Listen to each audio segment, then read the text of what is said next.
sure we're live, which I believe we are. There it is. We are definitely live. Okay, yes, we are live. All right, good stuff. Hey, folks, welcome. Geocaching Podcast coming up at you. Gonna be an interesting talk tonight. Got some unique topics. All right, that's going. Everything's set. Let me get this up on there, and we should be ready to rock and roll. All right, folks, sit back, relax, get your favorite libation, your favorite snack. Geocaching Podcast is coming at you right about now. You want to know how to find it, seek it out when they hide it. You know it's in the bag when it's an easy grab. But come on, take a chance now. So go, geocache. And if you need help, we're right there in the flash. If you got a question, just call in and ask. Uncover the stash on the Geocaching Podcast. The Geocaching Podcast. Welcome to the Geocaching Podcast, episode 523, recorded live on January 17th, 2018. I'm your host, Headhardhat, with Scott Burks, Taz 427, and Info Ferret. You can join our chat room and watch our live video stream, plus participate with us as we record this episode. All this and more can be found at www.geocachingpodcast.com/live. Be sure to contact us via our voicemail line at 630-31-VOICE, and also find us on Twitter at geocachingpodcast.com/Twitter and Facebook at geocachingpodcast.com/Facebook. This episode is sponsored by our good patrons of the Geocaching Podcast. To become a contributing patron, simply click on our PayPal or Patreon logos on our webpage to help keep our podcast going. From all of us at the Geocaching Podcast, we thank you. Well, it may not be Christmas, but it's definitely white here. We have a ton of snow. All right, for North Carolina, we have a ton of snow that hit us today. And the state is shut down. The governor of North Carolina actually put out a state of emergency. Now, stop snickering, Scott, because I know that state of emergency. State of emergency said, get the heck home, get off the roads. Over 1 million students were off today. Businesses were closed. And we had, okay, now here we were a little bit on the southern edge of it. So we got about 5 inches here. And the other places that got more close to between Raleigh and Durham, they got about 10 inches of snow. That's paralyzing for North Carolina. Paralyzing. So I'm telling you, it's like shut the heck down type stuff.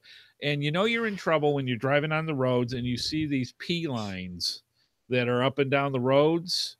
They're brine. That's the South's version of salt on the roads, and they're supposed to be anti-icing it.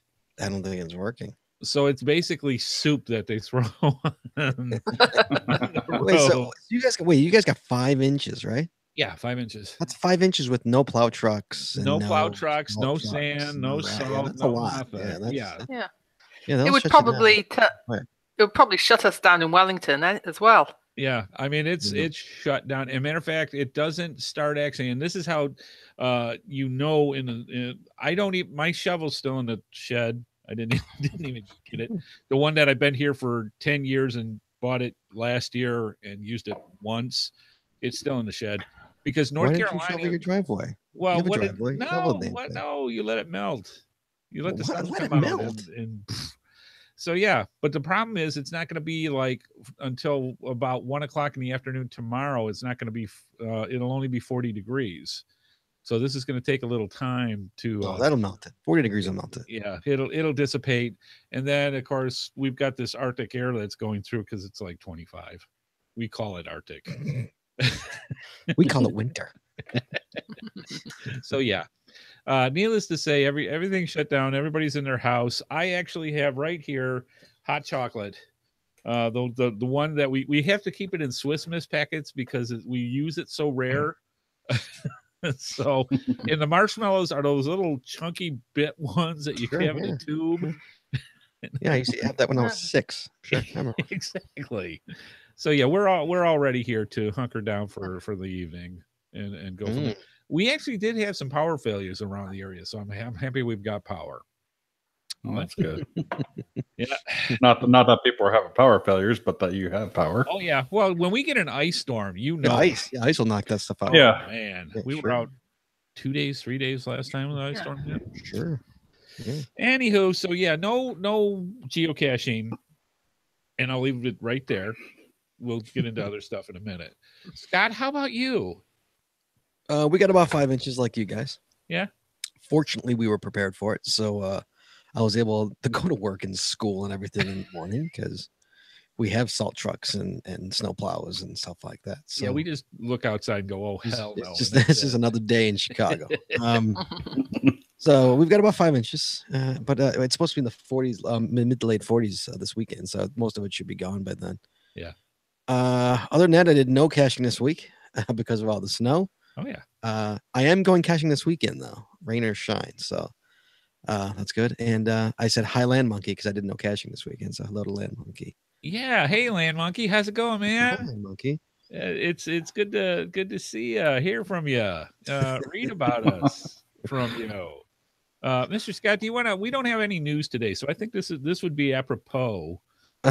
In lieu of the news. In lieu of the news, I think this is worth discussing about Mr. Land Monkey. Okay, so let me get my reading glasses on for this here because I gotta get up closer.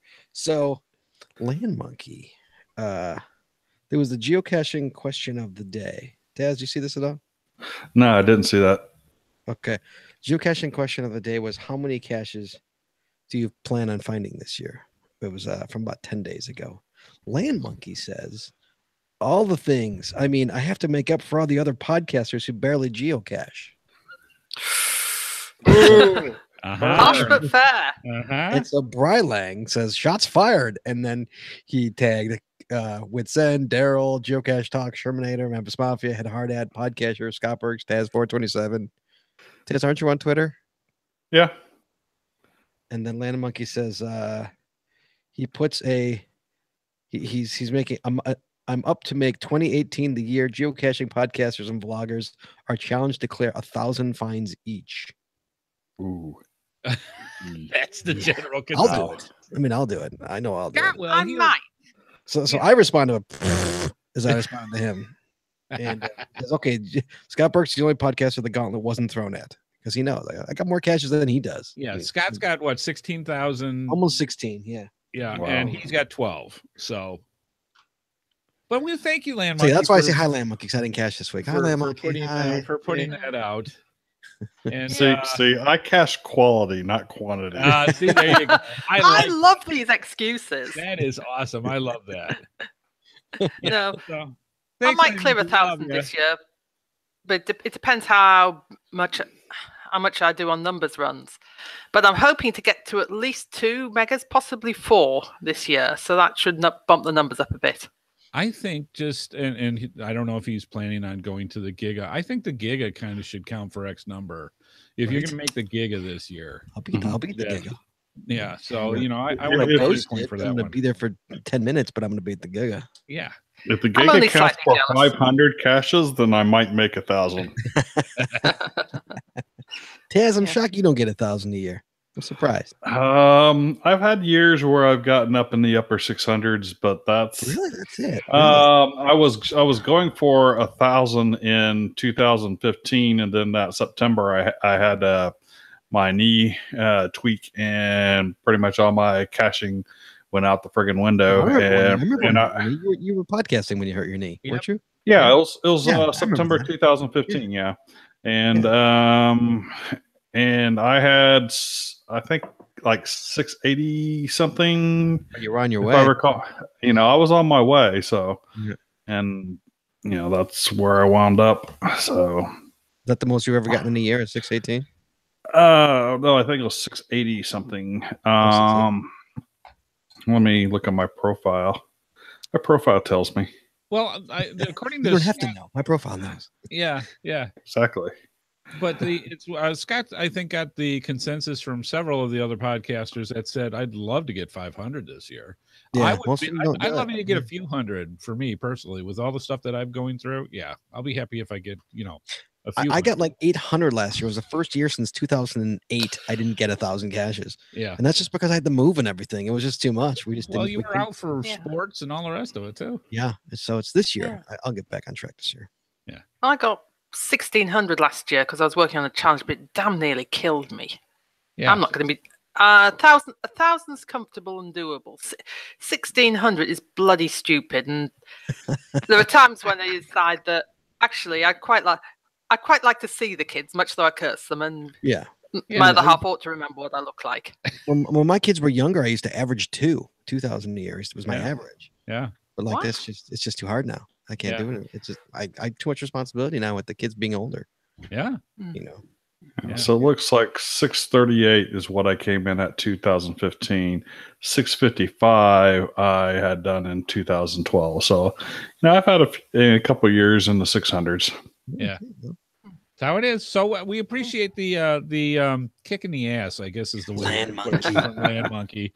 We love you, man. You're awesome. Gauntlet like that. Yes. And to the vloggers too. So Josh run on them as well. Yeah, not just to the podcasters. Yeah. So he lives in Canada though. They don't have what else do they do? So they have more snow than you though. Oh yeah, they do.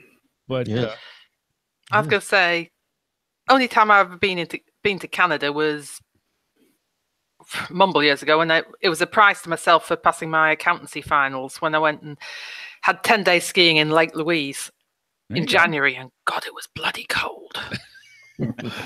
January in Canada, cold? Go figure. Up there, they don't even count the degrees once it gets below a certain negative number. It's just freaking freezing. So, what got me is town in Russia. You see that one? An ecological nightmare. The hotel I was staying at, it had a hot tub on the roof. Nice. And when it gets to minus 30 something, we're talking C, not Fahrenheit, if your hair gets wet, it freezes to your scalp. Well, the steam alone will freeze instantly. Yeah, but what got me was some crazy Germans staying there as well, and their sort of idea of fun was sit in the hot tub for a bit, well, actually lukewarm tub, and then they'd get out and they'd go and run over to the snowdrifts and roll in them. And we do have polar bear clubs. We do have polar bear clubs. Yeah, so me and my stepbrother used to, me and my brother-in-law used to do that on New Year's every year. I used to go to his house when he had a hot tub, and we do that. We get in the hot tub outside and then roll around the snow and then get back in the hot tub. Yeah. Both I've done it both in Finland and Sweden. Go from the steam room and jump and run out and jump in the lake, and then run back into the steam room. Oh. Whilst beating themselves with birch twigs. Yeah. Well, hey, I avoided beating with the birch twigs. That's not my thing. That's just to get the circulation going. On Twitter this week, I don't remember what day, they showed pictures of people. It was like 68 below in a town in Russia. Yeah. And people's literally their eyelashes had were frozen, like frozen eyelashes. Yeah, people go out there and with pots of boiling water, throw it into the air, and it just turns to degrees below zero. Mm-hmm. That's just freaking cold, man. Yeah. Taz, how about you, man? We've been gabbing. How's things out in the West Coast?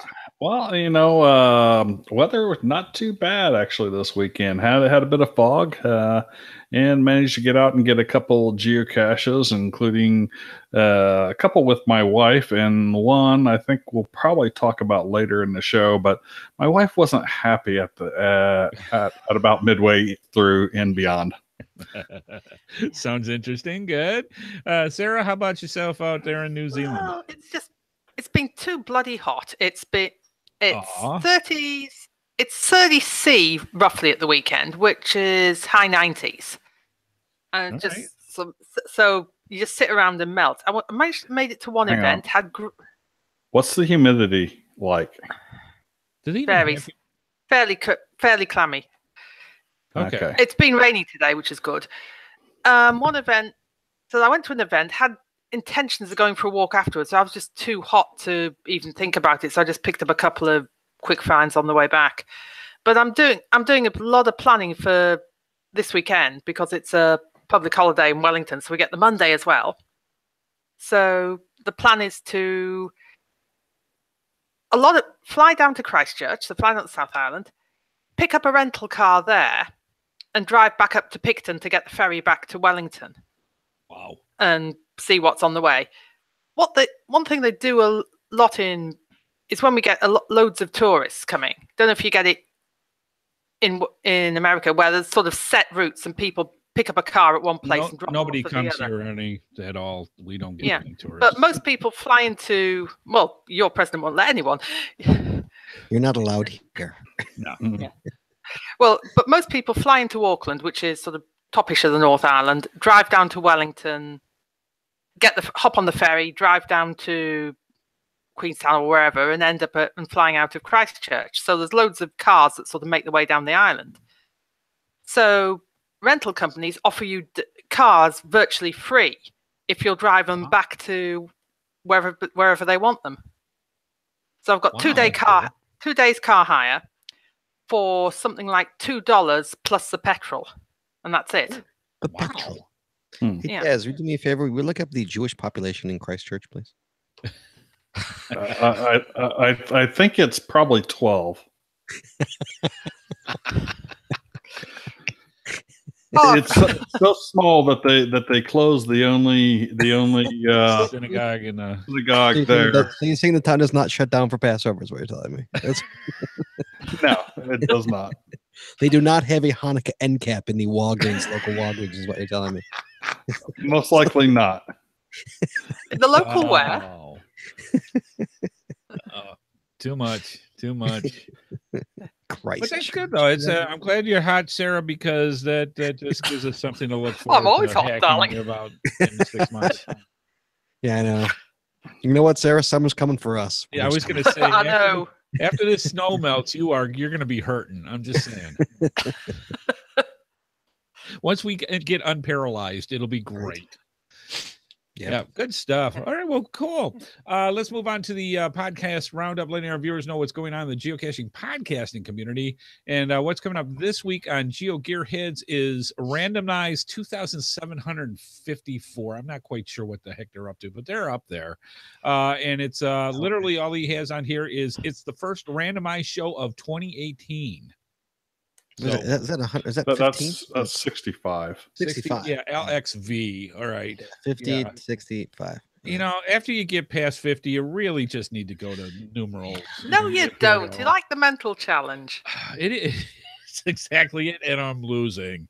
So, yes, good stuff. GeoSnippets Reboot tomorrow is going to be our 5th year anniversary. Actually, it's today, 5 years ago, that GeoSnippets Reboot podcast started. And we are going back to the basics with Geocaching 101. So this is a good one for people that want to get interested in geocaching and learn all the initial stuff that you need to do to go out geocaching. Like all right. what? Huh? What is considered a 101? Your basics, terminology, and learning how to find a simple geocache. You did go to college, right? Right. I was going to say your 101 courses. No, I'm saying, but like, no, I understand what that means, but I'm saying like, but how 101 is 101? How basic is he getting? Well, like, basically this for is somebody GPS. to come in that's like, never heard of geocaching and they can understand. Well, they've never heard of geocaching. Why would they come? That would be 001. If they've never heard of geocaching, I guarantee you they're not watching GeoSnippets.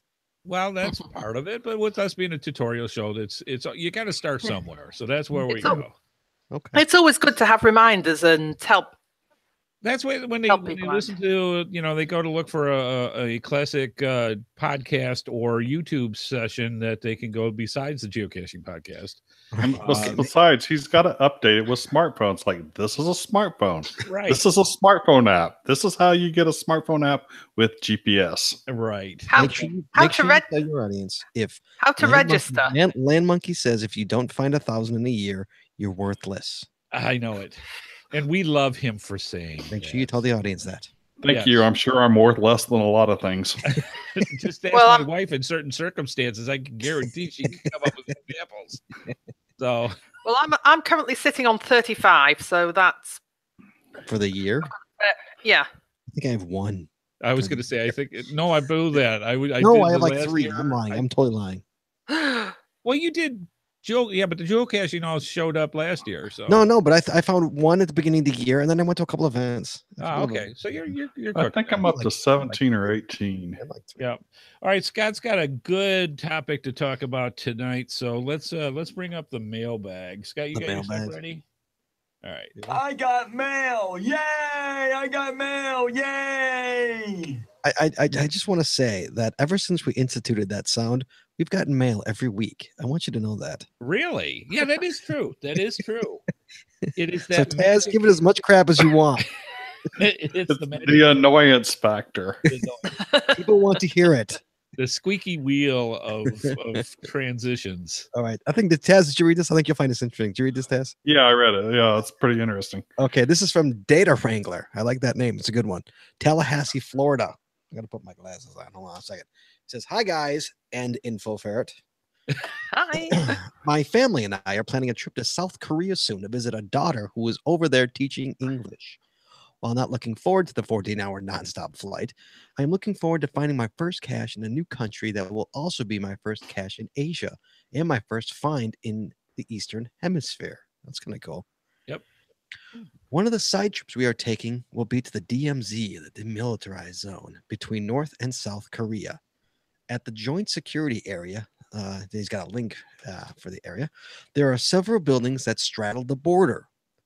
On a tour, military escort required, it is possible to go into one of these buildings, a conference room, and actually walk over to the North Korea side and have your picture taken. It says, whatever you do, do not walk out the back door by mistake. So you're technically in North Korea in that room. The door that says, "Do not enter." Yeah. Or you will be shot, hung, and... So here's the deal, he says. North Korea does not have a cache, and I do not have a virtual reward to place, nor do I know anyone who does. But if someone, i.e. our listeners, wants to contribute their virtual reward, I will provide all the needed info and codes on one condition. I get to log it. So if you have a virtual reward to contribute and would like to prove what should prove to be a historical cache, you can message me through geocaching.com. Looking forward to hearing from you. This is from Data Wrangler. I'll tell you what, the hairs on the back of my neck went up the second I read this. I thought it's a great idea. I loved it. I thought it was like genius. Now, I would totally give it to him. The landowner might be a bit tricky. Chad, who is our recent expert in China, trying to cut over borders that he shouldn't. What's your thoughts? Well, I've been within a mile of the DMZ before. I would go for it. Unfortunately, the last time I was there was about a year before I started geocaching. But yeah, I mean, I would go visit it to get that. Now the question is, will Groundspeak approve it? You know, that's the question. That's the question. I think he should I think he needs to talk to Groundspeak and say like, hey, if I give you this, will you approve it, kind of a thing. Yeah, I would go to Groundspeak directly. Yeah, I've got a link from a post in the geocaching blog from 2012, actually February 17th, 2012. And it talks about geocaching steps into North Korea, and it talks about one person who wanted to do the same thing and try to see about getting a geocache in there. And he goes through the experience of what it was to do something similar, as far as even just getting a travel bug to say that it's been over into that area. So it's really interesting. There's little bits of sideback or problems that you're going to run into. For example, they do not, when you go over to the other side, as it were, to do this, you're not allowed to take your cell phone, a GPS, anything in your pockets. Nothing. Really? Nothing. You can't even take a picture to prove you were there. No. Well, the person on the other side of the room, I believe, is allowed to take a picture of you. Right. Okay, so there's the proof. So you can have the proof there. Put the virtual cache on the other side of the room, okay, on the North Korea side, and your picture has to be included in the log. Yeah. I know it's a DLR, but it's one of the only ways to prove. Right. Yeah, I don't think it's that difficult, you know. Yeah, pretty much. So not DLR, ALR. Sorry, DLR, ALR. So I really think the best thing to do before you go to jail, do not pass go, do not come back. I would definitely talk to geocaching.com and see if they will even approve it. Yeah, I think they would. I don't see why not. I would get the approval before. Yeah. But honestly, hand to God, if I had one of those virtuals, I would absolutely give it to you. I think it's a great idea.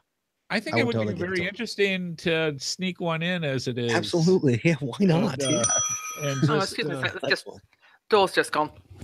Okay. So, I think she thought the bell was the door.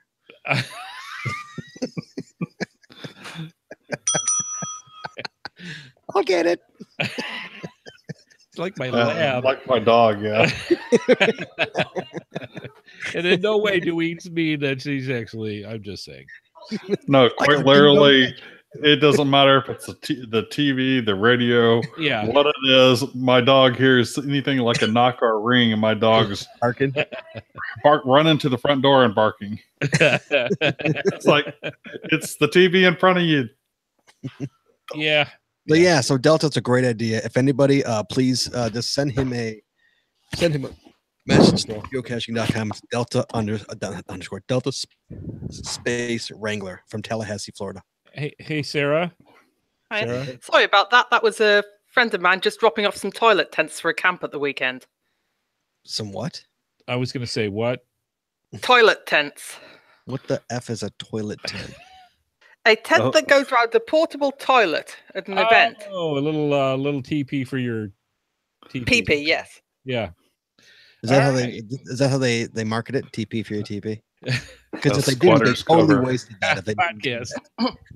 Totally wasted marketing opportunity. Copyright Geocaching Podcast. Just saying. All right, good stuff. You learned so much on this show. No real news that I could think of this week. So let's move on to the subject of the day, which is episode 523, Geocaching Story Time. And a lot of the times folks really like hearing us reminisce about different things when it comes to geocaching, because we've got all these years of experience, Land Monkey, and it's it's always cool to talk about days past when you go out geocaching. And I thought it would be really kind of cool to just have an open mic and anybody come up with whichever type. We've got a list in our show notes of different things to have as subjects, but I'm just going to leave it open tonight. Somebody want to go ahead and start and pick, and we're just going to move on from there. Okay, I'll just start with this past Sunday at Forest Hill Bridge, which is California's highest bridge with a 740-foot drop from the road level to the American River below. So I was out there with my wife and son. My wife wanted to go mountain biking down the pass because there's a forestry kiosk down at the bottom of that.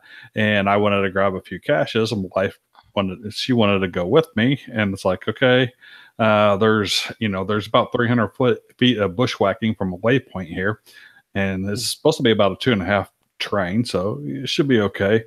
Of course, I find the 4 terrain path through there, and the wife was not happy. So if the train wasn't going to kill me, my wife was. She landed on her front once, landed on her keister twice, and was not happy. And of course, I find a 2.5 train on the way back out. Of course you do. That's what happened. Oh, my. So that was the cache? Found the cache. Yes, Okay. Great cache, and so that cache gets found about once every 2 to 3 years. Oh, wow.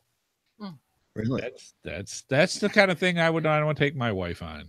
But it gave you an awesome view of the bridge, and that's one of the reasons I went there, because you seldomly get a picture from that side of the bridge because of it's too difficult to get through all the trees and everything to get a good picture of that of the bridge from that side.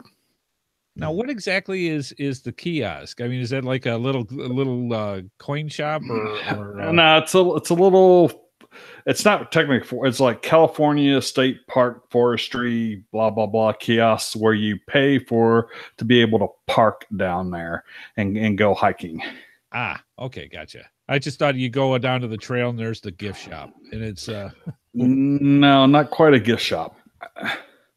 So, and it was like, we didn't walk down and walk back up because that's 740 feet worth of elevation change. Oh yeah. Yeah. I was like, we only did a couple hundred feet of elevation change. Yeah. That is not something that this large person's. I'm built for comfort, not for climbing. Not for speed. For speed. See, I will go down, bring the car around.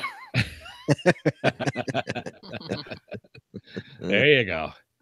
Excellent. Scott, you always have a good set, whether we've heard them or not. We love hearing the story. I've got a ton of, you guys pick one. Those are the ones that I thought of while eating dinner tonight. Well, I like the Jesse almost dying in the preserve. Is that the tree one? That's the tree one. Oh yeah, do the tree one. I love it. All right, I'll do the tree. So Jesse and I, we're doing a challenge, which is like, I find every state like south of the Mississippi, like in a certain hour, and it was insane. And so we had to get and it's got to be different icons. So we had to get a letterbox in Nebraska. I think it was Nebraska. No, it was not Nebraska. It was I don't remember what state we're in. The state's irrelevant. So it's like 10 o'clock at night. We're in a preserve in this state, far away from home, 1,000 miles from home, and we can't find this cache, and we have to find this cache to get the challenge. We have to find this cache. Right. So Jesse is looking under a tree, and I'm hearing this cracking sound. I'm like, what the hell's going on? What's that cracking sound? I'm like, Jess, shits and giggles, come by me. Come over by me. So she walks over by me, and all of a sudden there's this boom, boom, boom, boom, boom, boom, and the tree she was under fell. Oh. So she basically would have been crushed by this tree. Oh my gosh. Moved 2 minutes before. Yeah. I told her to. Because as soon as she walked over to me, boom, boom, boom, boom, boom, boom, boom, boom. Just this whole tree came down. Wow. And I'm like, she was freaked out, obviously, because she just literally like final destination escape death, right? I mean, like it was just like she's like, oh, she was totally, oh my God. Oh, what was that? What? That's one of the situations where you get excused if you need to change your underwear afterwards. And thank God we found the cache, because I found the cache like 10 minutes later. But she was just freaked out. She was totally freaked out. And I'm like, it was one of those like we were in the car. We're like, what would we have done? What would I have done? Like, if you like, what do I do? I'm in the middle of the state I don't belong in the middle of the woods. I'm not allowed to be in. I'm in a forest preserve. It's closed. We literally hopped the fence to get into the forest preserve. Literally hopped the fence. Oh. Not only that, but we're walking through the preserve, and up comes a security guard, like in a car, drove right by us. Didn't even stop. Didn't even stop. Saw us. Didn't even stop.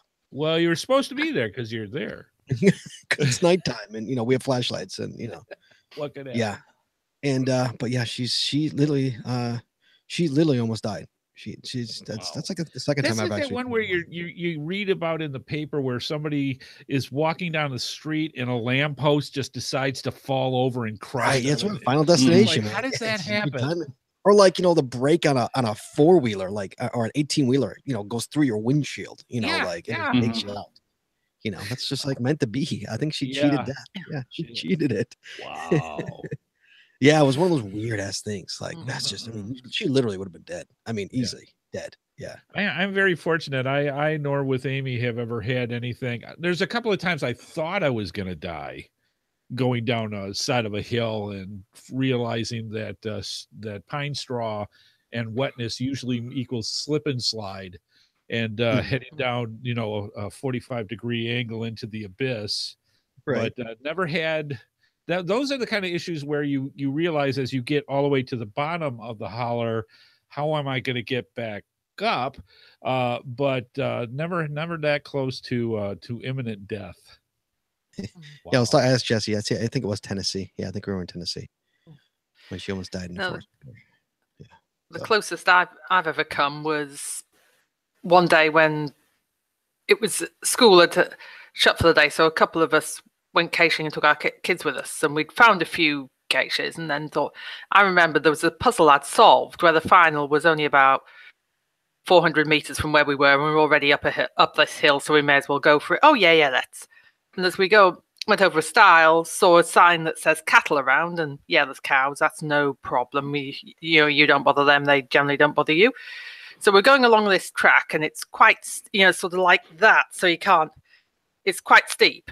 And we turned a corner, and that wasn't a cow standing on the track looking at us. That was, and it came towards us, and there was nowhere we could go because it was too damn. And it actually pushed us out of the way. So wow, that could, it was okay at the end, but it could have ended very, very badly. Oh yeah.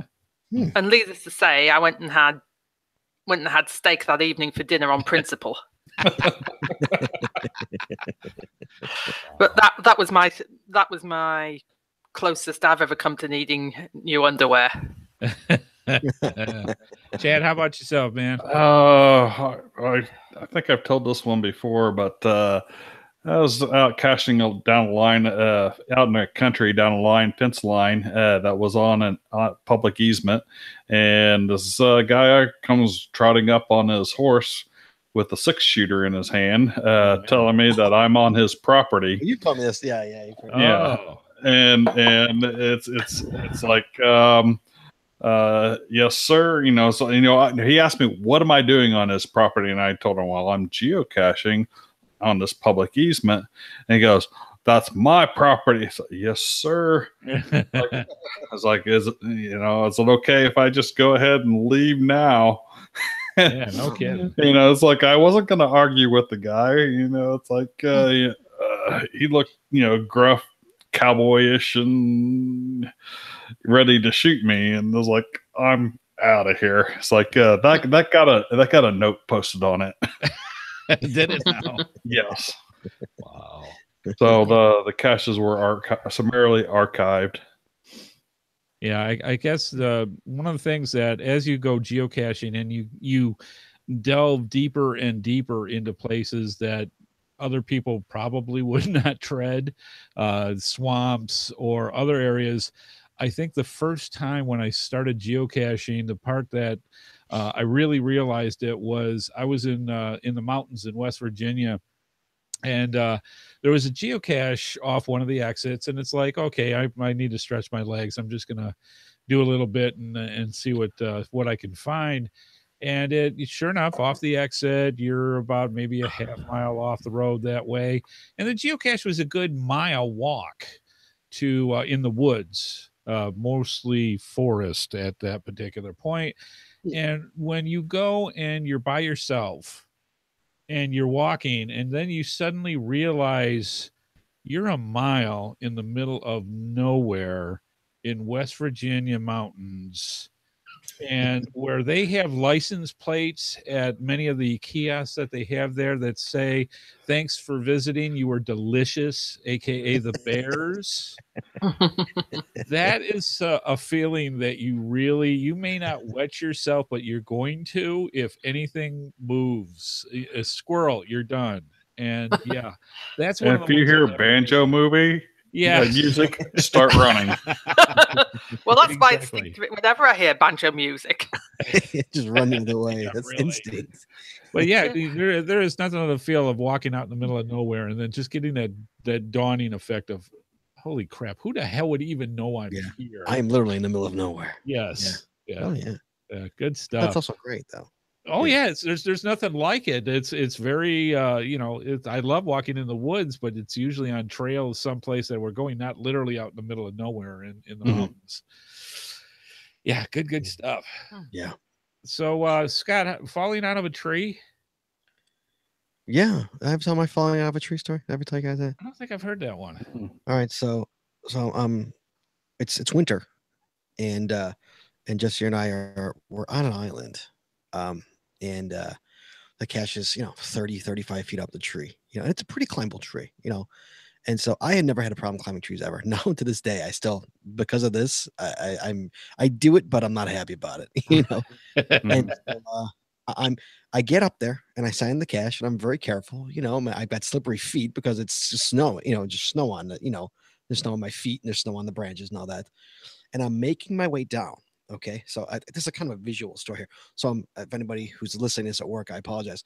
I'm making my way down, and so I bring my right foot down to the next branch, and I'm holding onto a branch with with my left hand and my right hand. I'm bringing my right hand down.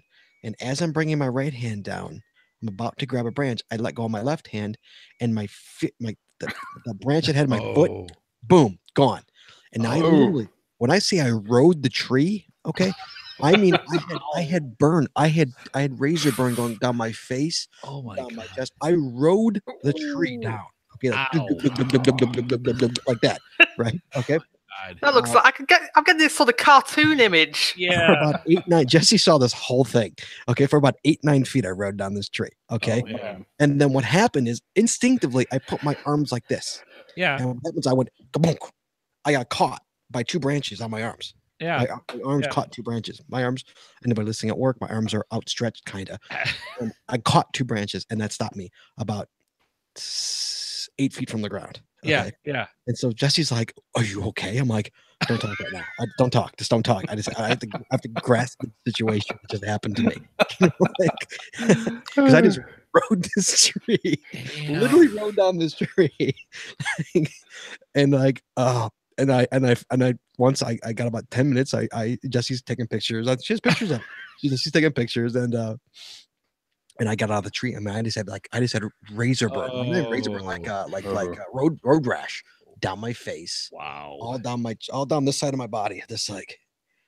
And this is, mind you, road rash on my chest and stuff. And I was wearing a winter coat and a shirt. Yeah. And like just road rashed my whole. I mean, there was nothing with that feeling of just like I'm gonna snap, and like all of a sudden you're just like you're flying. Terrifying feeling. Terrifying. This hurts, but it could have been a lot worse. Oh yeah. Damn. Thank God my arms caught. I mean, if my arms had catch, I would have hit the ground. Right. Wow. Horrible. Yeah. Yeah, that's my falling out of a tree story. I haven't got a falling out of a tree story, but my sort of worst geocaching injury was a couple of years back. I'd been out. I desperately needed to find a certain cache to get a code off it to get the next bit of a trail. And it was sort of middle of nowhere. And I just dropped one of the boys off at the scout camp and was about half an hour from where I was going to stay that night. So I parked up, went for the walk along this trail. Took a fair bit of finding that particular one, but I eventually tracked it down, made absolutely sure I wrote the code on my hand, took a photograph of it, all the rest, and then started heading back to the car, by which time it was starting, because it was winterish for us, it was starting to get dark. The light was going, so I was under trees, so the light was going faster. My phone was almost out of battery, so I'm thinking, better get back before it totally goes, because I haven't got much of a torch here and there's no street lights. So I was walking on fast, misjudged, put my foot on a tree root that I just hadn't seen, and sort of measured my length across the track, and my knee swelled up and had all sorts of interesting bruising colours very fast. Oh yeah. And I thought, oh yeah, that'll do it. Yeah. Fortunately, I could walk on it, so I managed to get myself back to the car, and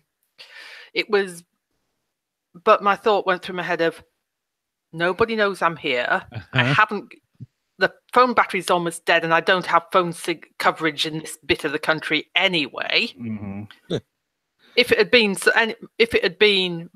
and I was still at that point about 15 minutes from the trail end, so it was, how the heck do I get? If anything worse had happened, how the heck do I get out of this? Yeah. Right. Yeah. Exactly. It's lucky you do that. Yeah. Wow. Yeah, because honestly, I just did that. Actually brought up a point with Scott falling out of the tree, and what you were saying there. There was one time, and it doesn't have to take much to really be in an area that nobody is around. Oh yeah. With something like that. I remember one time I told Amy we were dog sitting for friends, and there were some geocaches nearby, and I wanted to go find geocaches. So I did this. I went behind this abandoned shopping center that had been just left. And it was a wintry day. The sun was out at that particular time, but it was cold. So there was ice everywhere. And went for the geocache, found it. And I'm in the back area, way back, nowhere near any type of civilization with something like this. And it was one of those idiotic moments where I see the ice on the area before me going, wow, that's icy. That may be slip or slickery. And I walk forward anyways. And next thing I know, I'm on my back. And I remember my keys went one way, my phone went the other way, and I could feel the back of my heel on my back shoulder. And I'm like, this can't be good. Where's the pain? I was literally waiting for I broke my leg and it's in a place that it shouldn't be. Fortunately, I didn't break anything and I was able to roll over and actually get up. But it was another one of those moments of no one would know I was here ever. The car's out parked in the front part of the thing. I went around the building to go get this thing down a trail. And man, you got to tell people when you do stuff like that. Sure. I was doing what was called the Brussels Bend Endurance Series. Now this one, I did tell my wife where I was going, but you know, who knows how long I would have been out there if I would have done this and if I would have still been alive. I went down this ravine that had a kind of like a small animal trail down it. Well, right next to that animal trail was the erosion 50-foot drop straight down. Wow. And I got down to the cache, which was about midway down that hill. And going back up, I decided I'm going to grab this small tree going back up as extra support. Okay, I grabbed the tree that is on the left side of the trail while the drop off is on the right side. Well, that tree goes right up out of the ground, and I have my hiking stick, and I managed to plant my hiking stick. Otherwise, I would have literally fallen over that cliff straight down 50 feet. And who knows if I would have been found alive. That was the closest I came to dropping a deuce on the trail. That's weird. I mean, Taz, I've had similar to that. I've had it where I've been by myself. Okay. Yep. You know, I was going for a cache and I'm trying to cheat the system by like taking the shortcut way, you know? Yeah. And so I'm going through a cornfield and I am just trucking through a cornfield, corn. You know, it's cooking through a cornfield. And finally, it's kind of see like the end of it. I'm like, all right, cool. So I'm cooking through the cornfield and I get through the cornfield and about 3 feet past the cornfield. So I'm cooking. There was a ditch. Yeah. There was a 20-foot ditch with water in it. Okay. I couldn't stop in time. Went, whoa. Yeah. Fell. Okay. Managed to turn my body. Okay. So I went, whoa, turned my body, fell down, landed on a tree root. Punk. Oh. About 3 feet down. Punk, a tree saved my life. This tree just like, and managed to pull myself off of that. Like, so it was like this tree, like about yay long, sticking out of the earth. Like, but unbelievable. Like, what's the odds of me being in the exact spot where that tree would had to be? Yeah, like to not make me fall 20 feet into that nightmare. Somebody was obviously looking after you that day. Well, it's like that stuff. I haven't thought about that story in years. He reminded me of that story. Like I haven't like even thought about that story. Yeah. You know? I think this should all come with a health warning of learn from our mistakes. Don't try and emulate them. Please. Yes. Just like wrestling. Don't do this at home or out. Everybody's got everybody has an I almost died story from geocaching. If you don't, you're doing it wrong. You know, I mean, it's as simple as that, you know. Yeah, I mean, of course.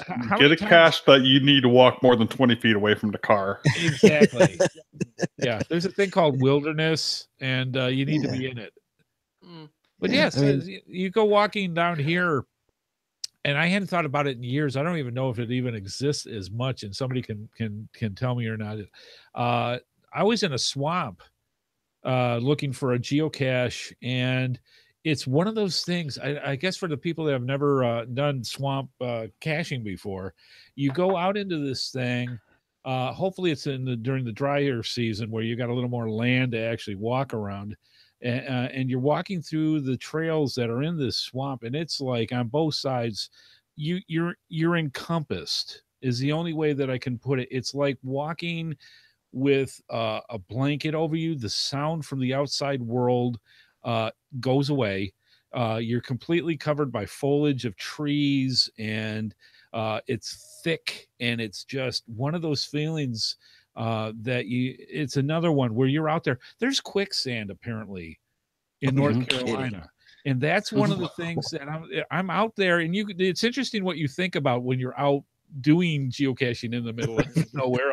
How will I die today? You can't get in your head. You cannot get in your head. But that was one of the things that I'm walking, and it's like, what would happen? Because you're in quicksand, you're gone. They won't even find the body. I mean, it's over with.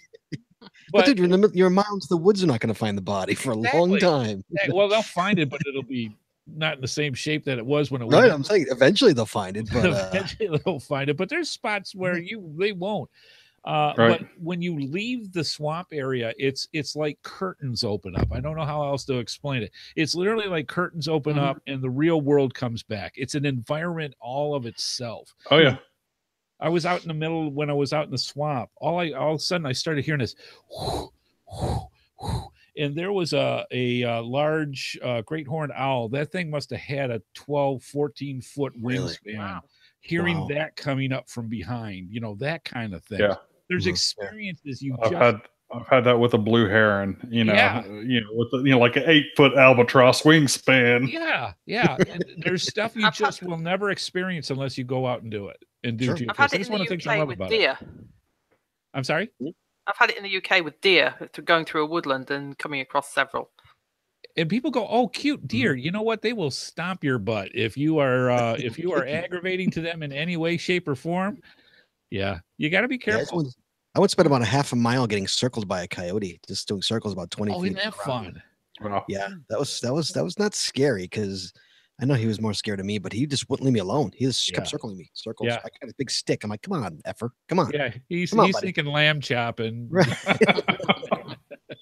Like that's a close. I mean, those things coyotes usually run the other way. I've never. He literally circling me. Like what are you doing? Like weird. I've never seen that before. Yeah, I have seen bear tracks in West Virginia before too, and that's another one where you're out on the trail. That'd be enough for me. I'd be like, I'm gone. Yeah, never seen bear tracks, but I've seen plenty of mountain lion tracks around here. Yep. So you just got to be careful. Oh, we're just lucky we don't have anything that'll eat us. No, you just got drop bears. No, I got nothing. No, that's Australia. I was going back to the only swamp story I have is pre-geocaching days. It was when my eldest was about 7 or 8 and we were orienteering, and he was at the stage where he was just starting to go off and do his own navigation, but we weren't quite confident enough to say, hey, go off, run around the forest and we'll see you later. So I was what I call jogging shotgun. He was navigating and I was following behind. We came to this area where it was just sort of green, and Simon just was light and skinny and just ran straight across it. Yep. So I followed him, and I am not, and I found I wasn't light and skinny enough, and I went splat, and I stood up and I looked like Swamp Thing. He was fine. I was covered, and I'm very, very glad we didn't have a camera. If you're going across ground and it feels like a trampoline, back up. Now, do they have like bogs in that in New Zealand? Yes, because there's a few around the place. There's one cache in probably about 20 miles north of us that's in the middle of a swamp that I keep meaning to go and get, but I've never got round to it. That's one that I want to do, but I want to take somebody with me. Oh yeah. Mm-hmm. Yeah, because bogs it's what, peat or something on top of the water, and it's got just enough texture to it that you can like kind of get onto it. Not my size of a person getting onto it, and then you're gone. It's just that's it. Yeah. Yep. No, the Swamp Thing day was not a good one. Fortunately, we always do have a change of clothes in the car. That is always key. I needed it. We haven't brought that one up about extra clothes too much, except for like wintry type situations, but it can happen just as much. I just do socks. That's it. So I have socks in my bag at all. Yeah, I normally bring. You normally have extra shirts because I will sweat through a shirt, and it's like I want that shirt off. Yeah, but it's not as big of a problem here in the dry area as it was in Houston. Yeah. So when you're in a very humid area, you want to change out into a fresh dry shirt. Oh yeah. Well, I know, especially if I'm out caching with a friend of mine, I'm the one that has to go up the bank to get something, or across. I'm the one that usually ends up jumping the ditch to go and get that one. She's on driving, which is fair enough. But I know that I will get the odds on me getting muddy or slipping or whatever are pretty high. So I do, not every time, but often have some clothes I wear to cache and some clothes I wear I have for afterwards to get changed into to be fit to be seen in public again. Yeah, I always keep an extra set just because I know if for a person like me, I'm gonna roll in whatever it is. If I lose grip on the feet, it's all over with. So having extra clothes like that, especially if it's in a oh shite moment, I want to have that extra set of undies. I'm just saying. Jeez, good stuff. Well, there was also the day that I almost got ate by snakes. Twice.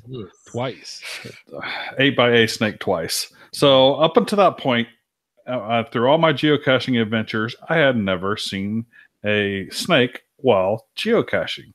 I've seen plenty of snakes while hiking, but until that point, I had never saw a snake while geocaching.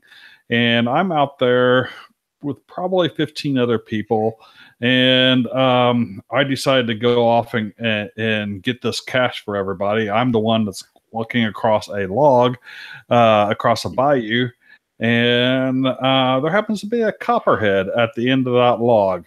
And I'm kind of like, I stop and I'm starting to lose my balance, and it's like, and instead of falling in, I decided to jump feet first into the water. It's like, okay, I would rather go, waist deep than on my side.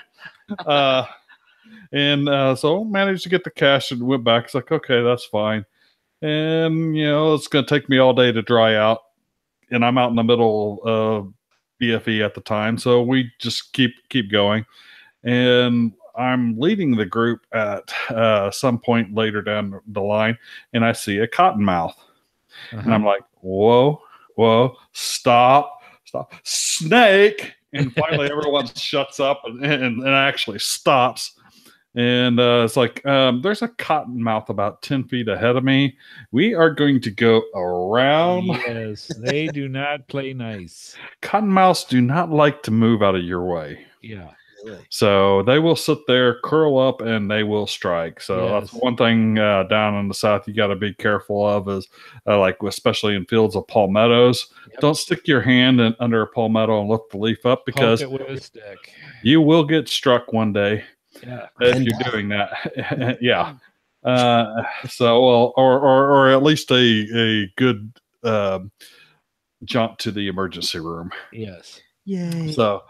Always lift those palmettos with a stick, because I have since then I have actually seen a couple underneath there. I was doing it beforehand, but I've also seen a couple of cottonmouths hiding underneath there.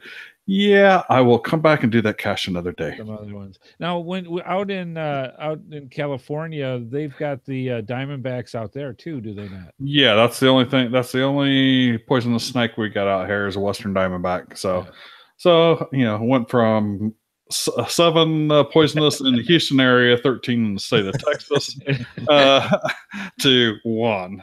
And people's like, "Watch out for him! Watch out for him!" It's like, okay. Yeah, it's going to give me a warning. Yeah, when you hear stories of, well, there were 3 diamondbacks over here, so we just used our hiking poles and moved them out of the way. No, that is not what I'm going to do with a geocache. I'm going to run down the trail sounding like a little girl, and that's it. You do not move the snakes out of the way.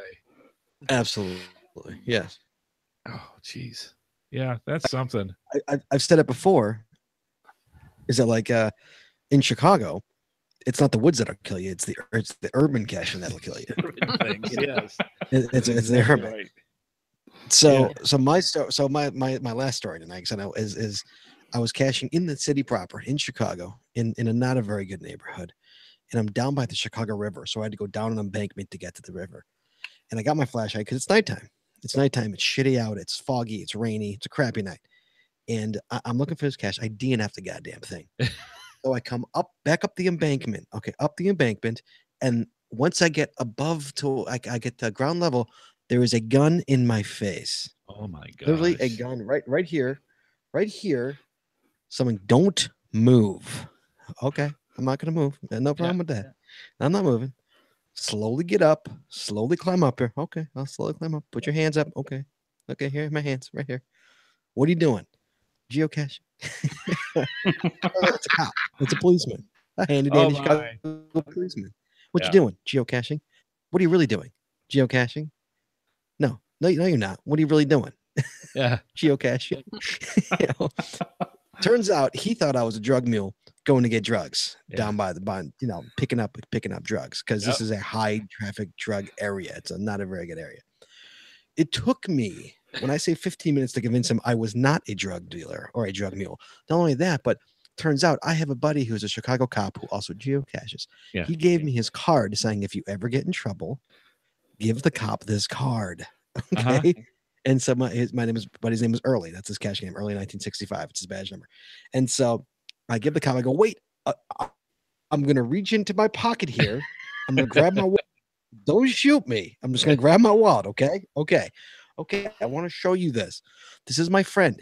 Call him up. He will explain this to you. He goes, give me your phone.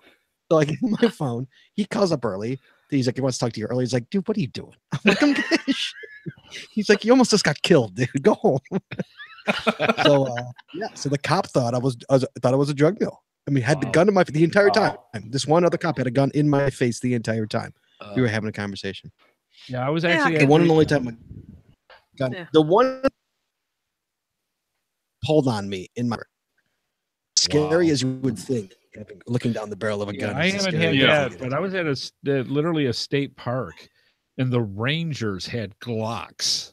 I have never seen anybody have that type of gun on them, and went for a geocache that was on the other side of the park, and unbeknownst to me, that was still on state park property when the person put it without permission. And the two of them, and they got their hands on their guns. Same thing. What are you doing? And I'm like, I literally, I had in my pouch, I said, I'm going to reach in my pouch with two fingers and pull out this pamphlet and show them that it was actually geocaching. And I said, why? This is a state park. What the heck? Same thing. They had drug problems in the area. Yeah. And it's like, oh my God. Oh, yeah. That'll get close to making you shot your shorts. No, I've never had anything that, but I've been stopped by cops and a security guard at a couple of points.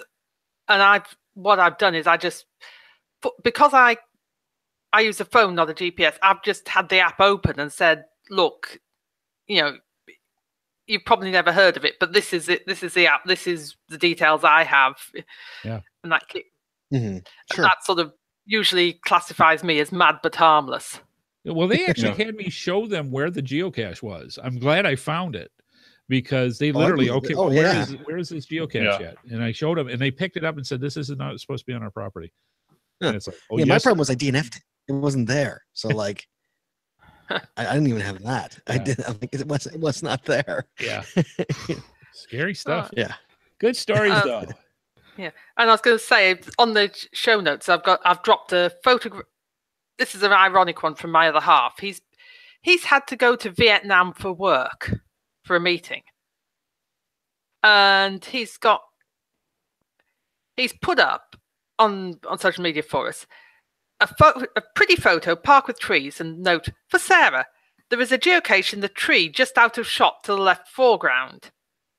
He only geocaches on sufferance. So he sends me a photograph of a location where I'm not. But And he didn't even go for it. That's funny. All right. Wow, that was a good hour there, folks. Excellent stuff. See, I like doing this. I love going through and just telling stories, whether we've heard them or not before. It's always cool to go through stuff like that. All right. I think it's kind of time to wrap this up, and we'll have another story time some other fine evening. All right, folks. Thanks for stopping on by. We greatly do appreciate it. And thanks to Taz and to Sarah and to Scott for all that they do. And thank again for you for subscribing to the Geocaching Podcast. I think it's time to let's move on.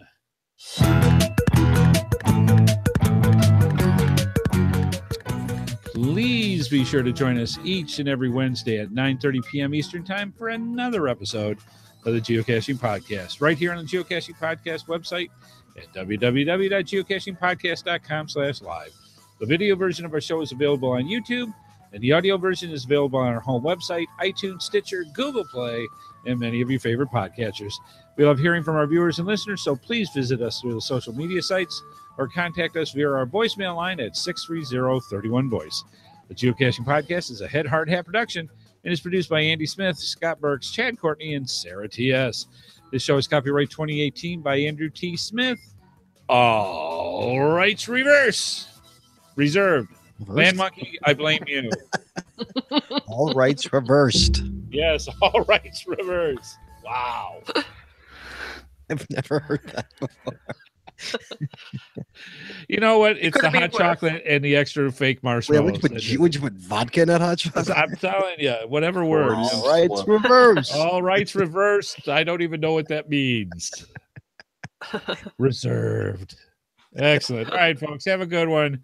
Have a safe one. And we will see you next week on the Geocaching Podcast. Bye-bye, folks.